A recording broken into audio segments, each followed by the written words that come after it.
Madame, Monsieur, bonsoir, bienvenue dans ce journal. À la une de l'actualité ce soir, plusieurs sommités du showbiz international aux côtés de la première dame en visite au groupe scolaire d'excellence Children of Africa d'Abobo. Ces stars prennent part au dîner gala de la fondation qui se tient ce soir à Abidjan. Cette école est le fruit de la mobilisation des fonds lors de l'édition 2018.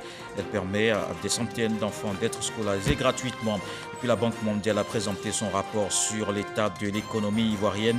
Des recommandations ont été faites aux autorités pour renforcer les piliers de son développement. Du côté du gouvernement, l'on dit avoir pris bonne note de toutes ces recommandations tout en promettant de poursuivre les réformes engagées. Puis dans ce journal, on s'arrêtera sur cette initiative de l'IPS Ségraeux. L'Institut de prévoyance sociale est dans une démarche qualité qui passe par un service de proximité. San Pedro vient d'être doté d'une agence principale qui couvre tout le district du Bassa-Sombra. On parle de cette politique de déconcentration dans le dossier Vidici. Et puis, guerre en Ukraine, le président sud-africain affirme avoir été approché pour jouer un rôle de médiateur en raison de ses bonnes relations avec Moscou. Cyril Ramaphosa confirme s'être entretenu ce jeudi par téléphone avec le président russe. Il ajoute que Poutine apprécie l'approche équilibrée de l'Afrique du Sud. Le dîner gala de la Fondation Children of Africa se tient ce soir à Abidjan. La somme récoltée va permettre de construire à Diaké un centre intégré de prise en charge des femmes victimes de violences. Les invités d'honneur de la première dame Dominique Ouattara ont visité dans la journée le groupe scolaire d'excellence construit par sa fondation dans la commune d'Abobo. Bahama Traoré. Jour de classe inoubliable ce vendredi au groupe scolaire d'excellence Children of Africa d'Abobo. Une pléthore de stars et de personnalités de haut rang visitent l'établissement à la grande joie des écoliers.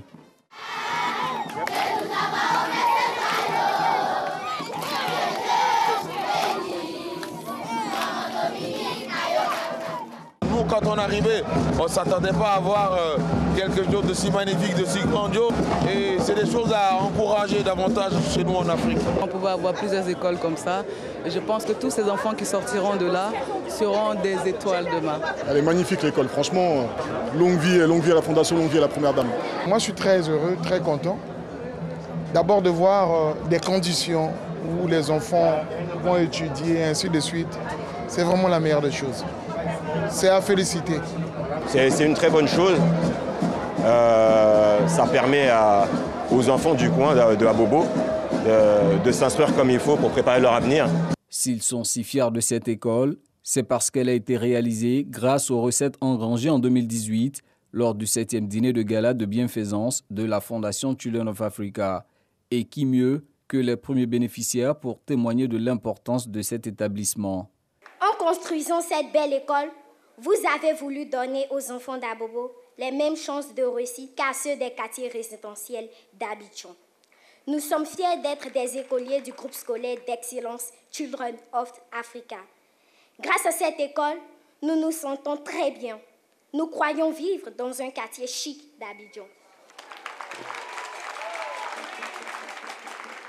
Nous ne cesserons pas de vous dire merci, car elle est très belle et elle nous rend énormément service parce qu'elle est entièrement gratuite. Des élèves fiers de leur école, des parents soulagés de frais de scolarité, la première dame Dominique Ouattara, initiatrice du projet, ne peut être que comblée.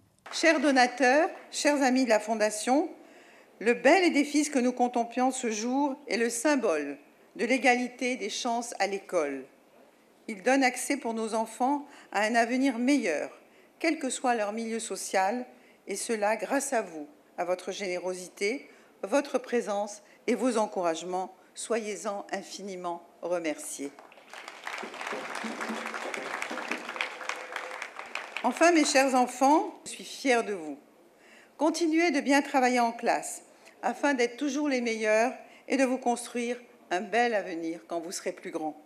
À coup sûr, cet édifice de plus réalisé par la Fondation Children of Africa saura être un motif convaincant pour les potentiels donateurs qui prendront part au 8e dîner de gala prévu dans la soirée de ce vendredi. Et le président du Sénat, Jean-Noël Oussou Kouadio, a reçu l'ambassadeur d'Algérie en Côte d'Ivoire. Le diplomate invite la Chambre haute du Parlement à participer à la 47e session des pays membres de l'Organisation de la coopération islamique. La rencontre se tient en Algérie. Eman Guivé. Reçu en audience ce jeudi par le président du Sénat ivoirien, son Excellence Oussou Kouadio Jano, l'ambassadeur de la République algérienne démocratique et populaire, est porteur d'une invitation au président du Sénat de Côte d'Ivoire. Je suis d'abord venu lui remettre une invitation du président de l'Assemblée nationale et du président du Sénat algérien pour désigner des membres de cette auguste Assemblée du Sénat pour participer à la 47e comité exécutif des pays membres de l'Organisation de la coopération islamique. Nous avons évoqué la possibilité de créer un groupe d'amitié algéro-ivoirien, de s'appuyer sur des échanges d'expériences, notamment dans le domaine de la formation, dans le domaine du travail législatif. Et nous avons également évoqué la possibilité d'échanges, de visites d'amitié et de travail entre les deux présidents du Sénat ivoirien et du Sénat algérien. La Côte d'Ivoire, quoique pays laïque, nous devons prendre donc notre place à toutes ces réunions, ces plateformes, ces organisations où on débat dans le détail des problèmes de développement. Le Parlement ivoirien, notamment le Sénat, envoie une délégation participer à cette conférence. Il y a des expériences à partager et dans le cadre du dialogue parlementaire, nous pouvons contribuer à renforcer la coopération entre la Côte d'Ivoire et l'Algérie. Les relations entre l'Algérie et la Côte d'Ivoire datent de 1962, une occasion de rencontre qui offrira certainement l'occasion au Sénat algérien et ivoirien de parfaire leur collaboration. On reste dans la coopération. Des chefs d'État et des ministres des Affaires étrangères de plusieurs pays se sont donné rendez-vous en Turquie. Ils vont débattre des questions cruciales qui préoccupent actuellement le monde.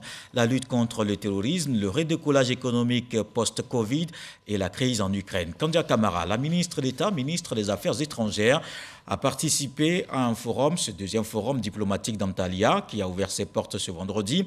Elle a pris part à un panel dont nous parle notre envoyé spécial Michel Digri.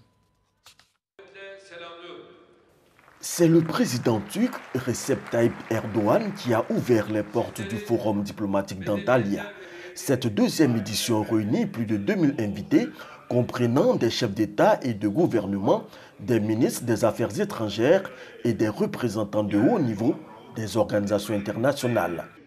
Au cœur du forum, la paix dans le monde, notamment la crise en Ukraine. Après ce qui se passe aujourd'hui, nous avons une idée encore plus précise du coût de la guerre et du prix aussi à consentir pour aller à la paix parce que nous sommes menacés. C'est l'humanité qui est menacée, ce n'est pas que l'Ukraine, ce n'est même pas que l'Europe, c'est presque toute l'humanité parce que nous sommes en train d'effleurer le risque d'une vraie guerre mondiale. Pour les participants, il faut privilégier la voie diplomatique pour régler ce conflit. La pandémie de la Covid-19 a également focalisé les attentions. Participant à un panel sur le sujet, la ministre Kandia Camara a plaidé pour une accélération de la production des vaccins sur le continent africain. Nous avons besoin d'avoir cette possibilité de produire des vaccins pour toutes nos populations, pour que ces populations soient protégées, pour que ces populations soient en bonne santé, pour que ces populations continuent d'être productives. Parce qu'on parle d'économie, quand on parle d'économie, on parle d'acteurs, on parle de ressources humaines, on parle d'hommes, de femmes et de jeunes pour pouvoir justement dynamiser l'économie. Donc la Côte d'Ivoire est un pays aujourd'hui en progrès, mais pour que ce progrès continue, jusqu'à ce que la Côte d'Ivoire devienne un pays émergent, il est évident que nous mettons l'accent sur le capital humain, que ce capital humain soit en bonne santé, bien formé.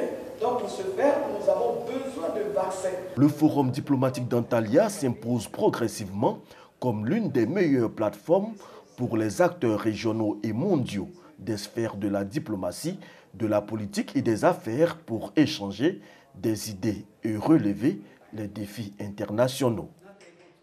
Et ici à Abidjan, comme des châteaux de cartes, 2 immeubles se sont effondrés en une semaine. Le gouvernement durcit le ton, plus rien ne sera comme avant. Le contrôle sera renforcé, des enquêtes ouvertes. Il y aura des actions judiciaires à l'encontre des maîtres d'ouvrage et propriétaires du bâtiment qui ne respectent pas les lois en vigueur. Vous allez les entendre dans ce reportage du Alexis Ouedraogo. Les populations saluent ces mesures adoptées en Conseil des ministres. Sur le site de l'immeuble effondré lundi dernier à Cocody-en-Gré, le chef du gouvernement affligé annonçait des mesures fermes. Et les choses ne se sont pas fait attendre. Le lendemain mardi, à la primature avant le conseil de gouvernement, rencontre avec les maires, impliquer tous les maillons de la chaîne. Ce mercredi, aux sorties du conseil des ministres, des mesures sont annoncées. Mise en place de la brigade de contrôle mixte incluant les mairies, les districts et la direction de l'assainissement urbain et du drainage. Opérationnalisation du certificat de conformité assujetti à l'attestation de bonne exécution délivré par un ingénieur conseil, entre autres. Il s'agit de la prise de sanctions administratives contre les responsables administratifs ayant laissé poursuivre des travaux de construction non régularisés. À ce titre, les chefs de zone de ces 2 communes ont été suspendus de leurs fonctions et pour l'heure, les 2 propriétaires de ces 2 immeubles ont été interpellés. Les populations se prononcent. Si le gouvernement a entrepris de sévir cette fois-ci, en tout cas, nous les félicitons. C'est une très bonne décision parce qu'il faut agir. La force d'un État, c'est la loi, mais la force même d'une loi, c'est la sanction. Il faut le faire. La décision est juste et valable. Il faut que cette loi soit appliquée intégralement à toute personne. Pour garantir le bon suivi de ces dispositions, une ligne verte est ouverte au 1378 pour dénoncer les constructions anarchiques. Ces dernières décisions du gouvernement saluées par les parents de victimes en mémoire des disparus de l'effondrement d'immeubles à Angré, 8e tranche. Une cérémonie de dépôt de gerbes de fleurs a eu lieu ce vendredi. 5 jours après les faits, les familles des 7 disparus et les riverains se sont recueillis sur le site. Aimon William, père d'une fille de 14 ans décédée dans ce drame, au nom de tous, exprime sa gratitude pour l'appui apporté en vue de l'organisation des obsèques. Pour renforcer la vigilance des populations, un comité bénévole de veille dénommé Comité Oula Marie-Esther du nom d'une victime a été mis en place pour aider les autorités à identifier ces immeubles de la mort. En économie, maintenir la dynamique de croissance ivoirienne, c'est la principale recommandation de la Banque mondiale, inscrite dans le rapport lancé ce jeudi à Abidjan. Ce mémorandum met en lumière les contraintes sur le chantier de la croissance et présente les opportunités économiques du pays. Des recommandations bien accueillies par le gouvernement qui entend engager davantage des réformes. Lansine Bakayoko. Malgré les turbulences liées à la baisse du coût du cacao, la Côte d'Ivoire reste sur une progression soutenue, grâce notamment à l'émergence de nouveaux moteurs de croissance. Ces moteurs de croissance sont entre autres l'industrie, les services et les travaux publics. Ce qu'on a observé, c'est qu'il y a eu une réelle augmentation de la productivité de l'ensemble des facteurs de production au cours de ces 10 dernières années. Cette croissance exceptionnelle a aussi été due à un effet de rattrapage suite à la crise du début des années 2010. Cette dynamique, couplée à toutes ces bonnes performances économiques, cache mal la persistance des disparités socio-économiques. D'où la nécessité de réformes structurelles en profondeur et la consolidation d'un régime de croissance plus inclusif.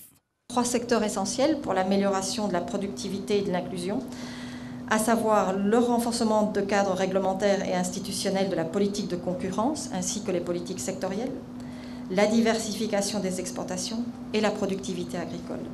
Sur le levier de l'inclusivité de la croissance, le gouvernement est déjà dans l'action. C'est ce qui justifie les réformes et les mesures de politique mises en œuvre depuis 2012 par le gouvernement en faveur de l'amélioration du climat des affaires et du renforcement du capital humain, de l'amélioration de l'accès au financement des entreprises en général et les PME en particulier, ou encore les grandes réformes envisagées dans le PND 21-25 visant la création et la modernisation des infrastructures industrielles, l'amélioration de la connectivité physique pour plus de fluidité et de mobilité. En ce qui concerne la concurrence, les règles communautaires de l'UEMOA demeurent le repère. Sur la diversification des exportations, Il y a urgence, mais les problématiques budgétaires inclinent à observer une certaine prudence. Quant à la productivité agricole, la Côte d'Ivoire prévoit investir davantage dans les technologies, les intrants et la mécanisation.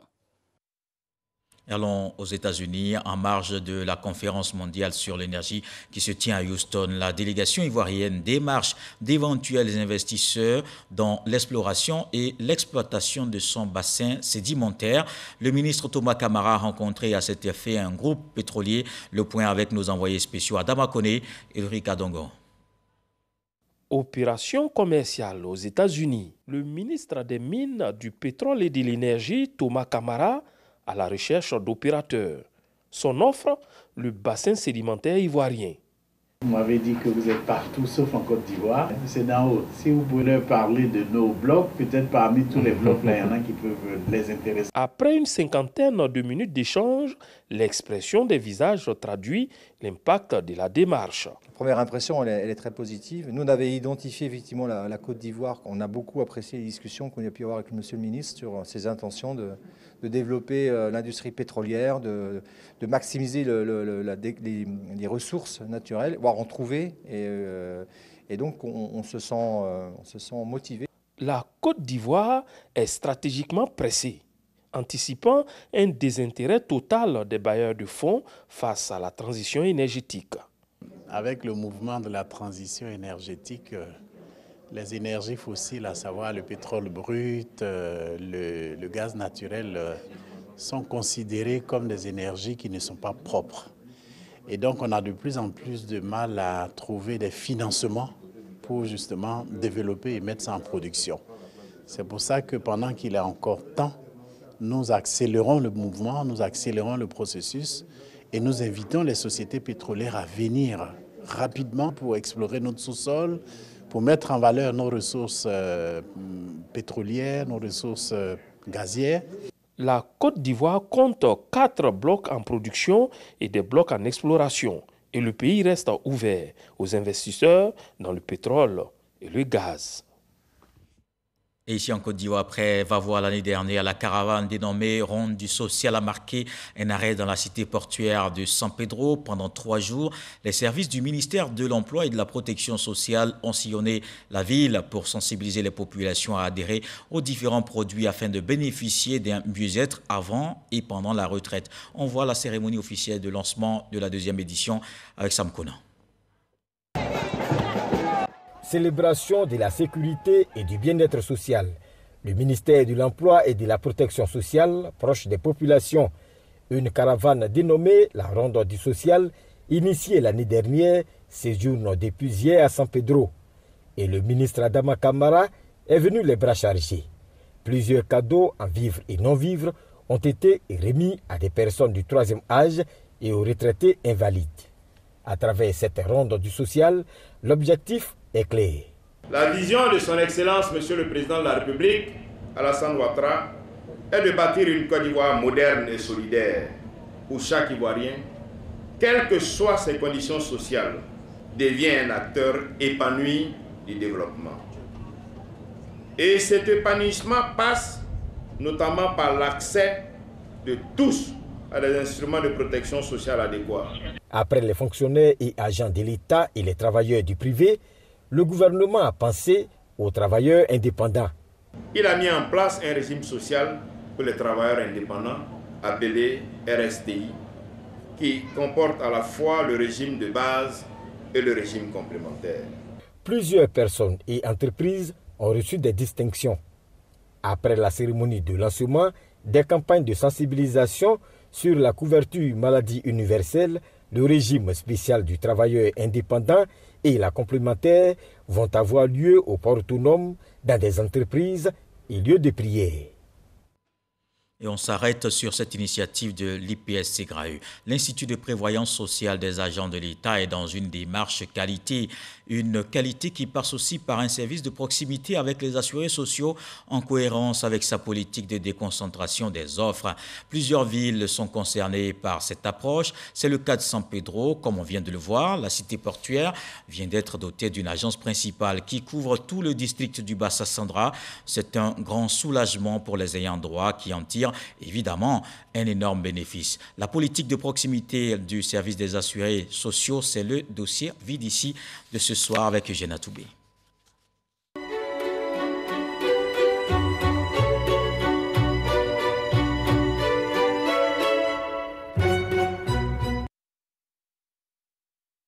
Dans la cité portuaire de San Pedro, un ouvrage nouvellement livré aux populations qui vient ajouter à l'importance et l'intérêt qui est porté à cette localité où voisinent établissements industriels et services de l'administration publique. C'est un bâtiment de type duplex, joyau architectural, qui se dresse avec majesté au quartier Cité, sur un site d'une superficie de 1100 mètres carrés.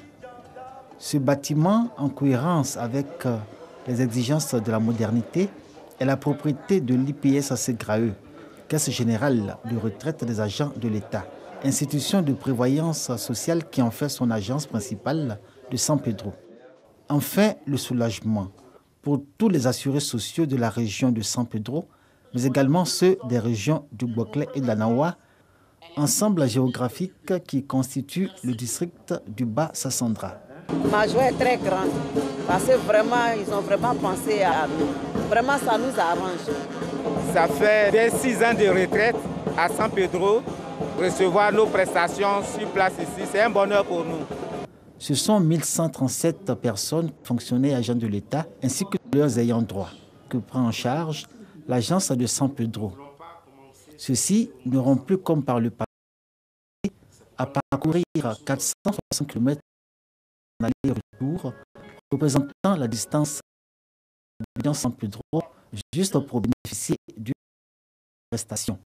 À la naissance, en 1977, de la Caisse générale de retraite des agents de l'État jusqu'en 2012, les assurés sociaux pris en charge par la structure avaient pour seul et unique point de convergence l'agence du plateau à Abidjan. Les désagréments subis étaient légion, au point où la SEGRAE faisait l'objet de grognes dans les milieux de fonctionnaires et agents de l'État, et son image profondément ternie. Se déplacer à Abidjan, au bureau unique du plateau, la trop forte concentration des activités à l'IPS SEGRAE, avec tout ce que cela engendrait comme désagrément en termes d'engorgement des locaux, de traitement inapproprié, de prolifération des intermédiaires et usuriers et j'en passe, aujourd'hui, tout ceci n'est plus qu'un lointain souvenir. Il n'y a rien de plus satisfaisant pour le maire que je suis de savoir que mes administrés pourront donc bénéficier de toutes les prestations donc, de la SEGRAE sans avoir à partir à Abidjan. Ironie de l'histoire, 2012 va se révéler l'année de l'éclaircie dans l'horizon de la SEGRAE. À la faveur d'un décret signé la même année, la structure se mue en institution de prévoyance sociale, Caisse générale de retraite des agents de l'État, investi d'une mission de service public à vocation sociale. 10 années plus tard, l'institution réussit à redorer son blason grâce à un management qui promeut la qualité de service et une proximité avec les assurés sociaux. Un bonheur infini exprimé à l'envi par ces hommes et ces femmes, reconnaissant à l'IPS SEGRAE pour sa politique de déconcentration de ses activités. Je salue tout l'encadrement, le conseil d'administration, la direction générale, la direction centrale, et tout le personnel pour ce beau travail entrepris sur l'ensemble du territoire ivoirien avec la 2e agence. Félicitations. J'encourage tous les fonctionnaires en activité de venir souscrire à la retraite complémentaire car elle nous apporte un plus pendant notre retraite. À l'honneur de l'IPS SEGRAE, sa certification à la norme ISO 9001 version 2015. Cette certification, reconduite pour la seconde fois en novembre 2021, est la reconnaissance internationale de la politique managériale de l'IPS SEGRAE qui inscrit au cœur de sa vision stratégique l'amélioration de sa qualité de service au profit de ses assurés sociaux en décidant de se rapprocher de ceux-ci. L'ouverture de l'agence de San Pedro est l'expression concrète de la politique de déconcentration des activités de l'IPS SEGRAE, politique qui répond aux soucis constants de l'institution qui peut ainsi mieux comprendre les attentes des assurés sociaux, faciliter leur accès à ces prestations et accroître leur satisfaction dans des conditions optimales d'accueil, de sécurité et de confort. J'ai un appel à lancer, c'est de demander à la SEGRAE de multiplier ces genres d'actions, c'est-à-dire augmenter le nombre de sièges dans d'autres régions qui n'ont pas encore eu la chance, comme nous à San Pedro, d'avoir une agence. Les retraités sont des personnes vulnérables et rapprocher les structures qui doivent leur verser ce à quoi ils ont droit ne peut être qu'une bonne chose. Pour que ces assurés-là connaissent moins de problèmes pour pouvoir entrer en jouissance de leurs droits. L'agence principale de San Pedro, fierté de tout le district du Bassa-Central, porte à 12 le nombre de structures déconcentrées de l'IPS-SEGRAE sur l'ensemble du territoire. Selon Abdraman Berté, son directeur général, San Pedro ne se limitera pas à sa vocation classique de gestion des dossiers de retraite. Elle pourrait s'enrichir de nouvelles activités pour le bien-être de ses assurés sociaux. La politique de proximité au service des assurés sociaux, c'était le dossier vide ici de ce soir avec Eugène Toubé. Dans la région du Gor, 2 localités du département de Gagnoa ont bénéficié d'une ambulance médicalisée et d'un lot de matériel biomédical. La remise a été faite par le 3e vice-président du conseil régional, Saoué Bizier. Il en a profité pour passer un message d'union des cadres pour apporter le développement aux populations. Mahama Traoré. Une ambulance médicalisée, toute neuve, remise au centre de santé rural du village de Dougrou-Palegnoa par le conseil régional du Gor. À cela s'ajoute du matériel médical composé entre autres de tables d'accouchement et de pèse-bébé. Autrefois, pour une femme qui est en travail, il faut aller demander des motos. Une moto pour l'accompagner, c'est une inquiétude, non seulement pour les parents, mais c'est un calvaire même pour la femme. Donc aujourd'hui, avec l'ambulance, je me dis que le rêve s'est réalisé et nos inquiétudes, nos angoisses sont aujourd'hui derrière nous. Donc vraiment, je remercie le président du conseil régional du Gor. Soulagement aussi à Niamagnoa, autre village du département de Gagnoa, où le conseil régional du Gor remet un lot de matériel médical au centre de santé. C'est un sentiment de joie que vraiment le conseil régional nous fournisse du matériel pour pouvoir vraiment équiper les centres de santé. Les mères qui accouchent et qui rencontrent donc des difficultés seront donc également prises en charge. Au nom du président du conseil régional du Gor, le 3e vice-président, Saoué Bizier, appelle les cadres de la région à une plus grande solidarité d'action. Ce geste-là ne peut pas se faire avec la seule cotisation des cadres. Donc il faut rentrer dans l'action gouvernementale. Ça a été des remises positives. Nous avons travaillé sur le secteur de la santé. Demain, c'est un autre jour, avec d'autres missions à faire. Ce que nous demandons à nos parents, c'est d'être, on va dire, disciplinés, d'avoir la culture de la paix. Au profit de la sous-préfecture de Dougrou-Palegnoa, c'est plus de 422 millions de francs CFA que le conseil régional du Gor a investi dans les secteurs sociaux. Dans l'actualité politique, les membres du secrétariat exécutif du RHDP se sont rencontrés. Une prise de contact après leur nomination qui a permis d'informer sur les nouvelles orientations du parti. Le reportage de Logoretti, Alexis Ouedraogo. Les membres du secrétariat exécutif et les secrétaires nationaux du RHDP rencontrent le président du directoire. Une réunion convoquée pour donner les orientations du parti après sa restructuration. Il était bon de leur dire donc les enjeux de la restructuration et surtout les attentes du président du parti. Nous avons été très ravis de rencontrer des cadres enthousiastes prêts à remplir la mission que le président du parti leur a confiée. Et je les ai donc rassurés quant à notre volonté commune de faire en sorte à ce que le RHDP soit un parti enraciné et qu'il demeure pour toujours le plus grand parti de ce pays. Bien avant lundi, c'étaient les cadres du parti qui ont rencontré le président du directoire lors d'une réunion de prise de contact où les missions et perspectives ont été présentées.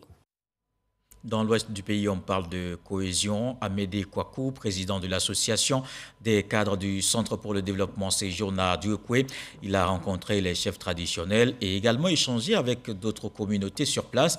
Il appelle à la préservation de la paix dans le pays. Reportage Éric Goré. À son arrivée à Diokwe, dans la région du Guémon, Amédée Kwaku s'est entretenu avec les chefs traditionnels de la localité. Leurs échanges ont été marqués par les actions de développement du président de la République. Amédée Kwaku a invité ses garants de la tradition à cultiver la paix avant de prendre des engagements qui répondent aux préoccupations de ses chefs concernant la voirie du Guémon. Le Premier ministre Amadou Gon Coulibaly vous avait promis. Ça a commencé et ça s'est arrêté. Mais je pense que la semaine prochaine, vous allez revoir les machines pour venir terminer. Donc je vais veiller moi-même personnellement à ça pour que ce soit fait. Avant, quand tu quittes Abidjan pour venir à Diokwe, c'était difficile. Hein? Yamoussoukro, Boisflé jusqu'à Daloa. Mais aujourd'hui, vous roulez bien jusqu'à Daloa. Entre Daloa et Guessabo, on a presque fini, on roule encore bien. Donc il reste Guessabo ici, il reste encore un peu. Mais qui est en train de faire ça pour vous? C'est le président Alassane Ouattara. Un message qui réconforte la chefferie et les cadres de Diokwe. Le porte-parole a répondu, il a dit merci à notre fils, à notre frère Amédée Kwaku. Ils ont aussi dit qu'ils ont pris bonne note, ils sont déjà dans la dynamique. Ayant donné déjà des élus RHDP, ils ne peuvent pas baisser la garde. Mais la seule chose pour laquelle ils ont encore remercié fortement le ministre, c'est le fait de vouloir et accepter faire venir les machines la semaine prochaine pour bitumer les voiries de Diokwe. Après les chefs, Amédée Kwaku a rencontré la communauté baoulé, venue des campements environnants. Le président de l'ACCD a parlé franchement avec cette population. Il a évoqué les avantages à suivre le RHDP. Nous sommes venus pour vous dire que nous devons travailler tous pour la paix. Nous devons travailler tous pour la cohésion. Parce que tous nos jeunes frères, nos jeunes enfants qui sont là, ont besoin donc d'aller à l'école et d'avoir du travail demain. Mais tout ça n'est possible que lorsqu'il y a la paix dans notre pays. Et je pense qu'aujourd'hui, la personne qui incarne cette paix, c'est le président Alassane Ouattara. Plus d'un millier de personnes ont pris d'assaut la mairie de Diokwe pour écouter le message d'Amédée Kwaku dans ses habits de cadre du RHDP et de président de l'ACCD. Dans le domaine éducatif, dans le cadre des États généraux de l'éducation nationale, la ministre Mariatou Koné échange avec les acteurs de médias. L'objectif de cette rencontre est de faire le point sur l'état d'avancement des consultations. Il s'agit également de demander la contribution et les propositions des journalistes dans le processus. Et puis en sport, le président du comité d'organisation de la CAN 2023, François-Albert Micha, a procédé au lancement du Kokan Business Club. C'était ce jeudi dans la commune de Makori en présence de plusieurs acteurs de l'économie nationale et internationale. Cette lucarne est une opportunité pour échanger avec les hommes d'affaires et les appeler à contribuer au succès de la Coupe d'Afrique des Nations que la Côte d'Ivoire prépare activement. Puis dans le reste de l'actualité, au 16e jour de l'invasion de l'Ukraine par la Russie, les chars russes sont aux portes de la capitale Kiev. Le président sud-africain a fait savoir qu'il avait été approché pour jouer un rôle en raison de ses bonnes relations avec Moscou. Cyril Ramaphosa confirme s'être entretenu ce jeudi par téléphone avec Vladimir Poutine. Il indique qu'en raison de ses relations avec la Russie et en tant que membre des BRICS, l'Afrique du Sud a été contactée pour jouer un rôle de médiateur sans préciser par qui. Il ajoute que le président Poutine apprécie l'approche équilibrée de l'Afrique du Sud. Voilà qui met un terme à ce journal. Merci de l'avoir suivi. Retour de l'actualité, 23h. Ce soir, le sage nous apprend que le léopard ne tombe pas dans un trou lorsque c'est le guépard qui lui sert de guide. Dieu le voulant, on se retrouve demain.